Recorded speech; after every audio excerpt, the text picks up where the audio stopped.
सोमवती अमावस्या व्रत कथा। दर्शकों, अगर सोमवती अमावस्या की पूजा पाठ का संपूर्ण वीडियो आप देखना चाहते हैं तो इसकी लिंक आपको डिस्क्रिप्शन बॉक्स में मिल जाएगी। चलते हैं कथा की ओर। गरीब ब्राह्मण परिवार था। उस परिवार में पति पत्नी व उनकी एक पुत्री थी। पुत्री समय गुजरने के साथ साथ धीरे धीरे बड़ी होने लगी।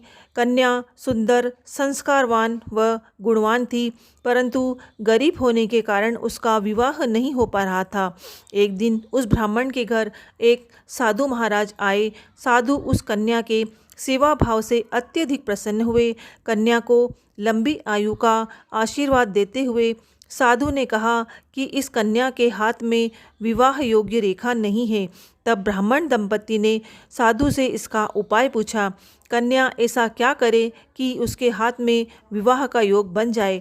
साधु महाराज ने कुछ देर विचार करने के पश्चात अपनी अंतर्दृष्टि में ध्यान करके बताया कि कुछ ही दूरी पर एक गांव में सोना नाम की एक धोबिन महिला अपने बेटे और बहू के साथ रहती है, जो बहुत ही आचार विचार एवं संस्कार संपन्न तथा पतिपरायण है। यदि यह कन्या उस धोबिन की सेवा करे और वह महिला इसकी शादी में अपने मांग का सिंदूर लगा दे तथा उसके बाद इस कन्या का विवाह हो जाए तो इस कन्या का वैधव्य योग मिट सकता है। साधु ने यह भी बताया कि वह महिला कहीं बाहर आती जाती नहीं है। यह बात सुनकर ब्राह्मणी ने अपनी बेटी से धोबिन की सेवा करने का प्रस्ताव रखा।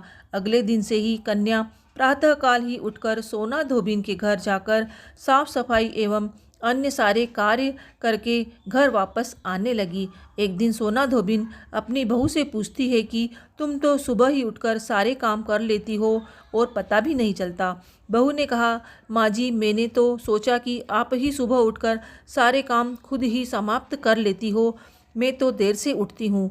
यह सब जानकर दोनों सास बहू घर की निगरानी करने लगी कि कौन है जो सुबह सुबह आकर घर का सारा काम करके चला जाता है।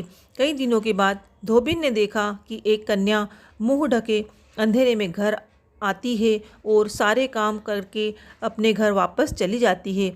जब वह जाने लगी तो सोना धोबिन उसके पैरों पर गिर पड़ी।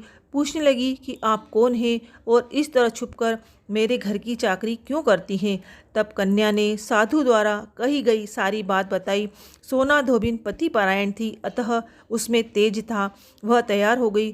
सोना धोबिन के पति थोड़ा अस्वस्थ थे। अपनी बहू से अपने लौट आने तक घर पर ही रहने को कहा। सोना धोबिन ने जैसे ही अपने मांग का सिंदूर उस कन्या की मांग में लगाया, सोना धोबिन का पति मर गया। उसे इस बात का पता चल गया। वह घर से निराजल ही चली थी, यह सोचकर कि रास्ते में कहीं पीपल का पेड़ मिलेगा तो उसे भंवरी देकर और उसकी परिक्रमा करके ही जल ग्रहण करेगी। उस दिन सोमवती अमावस्या थी। ब्राह्मण के घर मिले हुए पकवान की जगह उसने ईंट के टुकड़ों से 108 बार भंवरी देकर 108 पीपल के पेड़ की परिक्रमा की और उसके बाद जल ग्रहण किया। ऐसा करते ही उसके पति के मृत शरीर में वापस जान आ गई। सोना धोबिन का पति फिर से जीवित हो उठा। बोलो सोमवती अमावस्या की जय। वीडियो पसंद आती है तो प्लीज़ हमारे वीडियो को लाइक करें, शेयर करें, चैनल को सब्सक्राइब करें। मिलते हैं अगले वीडियो में।